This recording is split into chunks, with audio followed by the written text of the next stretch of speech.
Viele Leute sagen ja immer, ey Adi, du bist so ein Bünzli. Bünzli? Bünzli? Chat Bünzli oder Bünzli? Schweizer. Weil ich halt immer Videos mache auf TikTok über Schweizer Themen. Und ey, wenn noch irgendjemand vom Chat sagt, dass ich Bünzli bin, Bann. Instant Bann, Digga. Bünzli. Okay, Bünzli, sorry. Siehst du, ich kann es nicht mal aussprechen. Bünzli. Du bist ein Bauer, du wohnst auf dem Land. Und das stimmt alles nicht. Ich bin hochmodern. Ich habe das Handy und ich habe kein Schweizer T-Shirt. Das heisst, ich bin kein Bünzli. Aber das, was jetzt kommt, jetzt müsst ihr schauen, ich bin heute in den Laden reingegangen von meiner Mom. Meine Mom hat einen Laden. Und ich bin in den Laden reingegangen. Stört es dich, wenn jemand am Sonntag Rasen macht? Digga, das stört mich nicht, Alter. Ich komme in den Laden rein von meiner Mom und jetzt müsst ihr schauen, was dort steht. Sind ihr ready, Chat? Jetzt müsst ihr schauen. Jetzt müsst ihr eure rausnehmen, eure... Wie heisst das, Digga, Mann? Eure... Kopfhörer.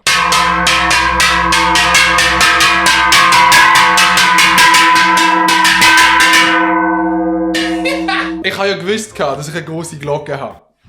Aber das, Digga, das ist der motherfucking Drip. Wenn du mit dem an Techno-Rave kommst, alle Bitches. Schau, du gehst so mit dem Kopf so.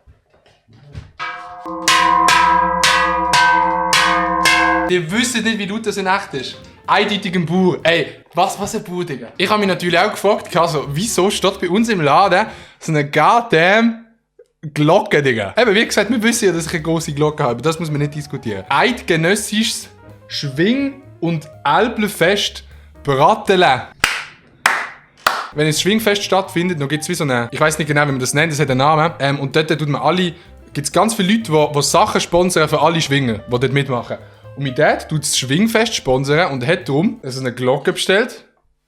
Und die steht jetzt bei uns. Das kann sein, der Gabentempel, genau der Gabentempel. Das kann sein, dass der Schwingerkönig 2021 die Glocke, die jetzt im Stream ist, mit heim nimmt. Und dann kann er sagen, yo, der Adi Totoro hat die Glocke mal in der Hand gehabt. Und das ist echt der biggest Flex, Digga, Alter. Da könnt ihr sagen, was ihr wollt, wenn ich mit meiner Glocke komme, dann scheppert es aber mal ordentlich im Kistchen, Alter. Ich will es jetzt nicht an die grosse Glocke hängen, aber das ist eine nice Glocke. Das ist die Glocke, Eidgenössisches Schwingerfest. Das ist der motherfucking Grip. Also da kannst du wirklich nichts mehr sagen. Wie viel kostet so ein Ding herzustellen? Ich weiss nicht. Kennt sich irgendjemand mit Glocken aus? Ich sag mal so, alle, die jetzt auf YouTube zuschauen, könnt mal ordentlich eure Glocke aktivieren, Bro. Ich bin jetzt der CEO auf Glocke aktivieren. So ein Ding ist das. Der Glöckner aus Basel-Land. My heart just got stuck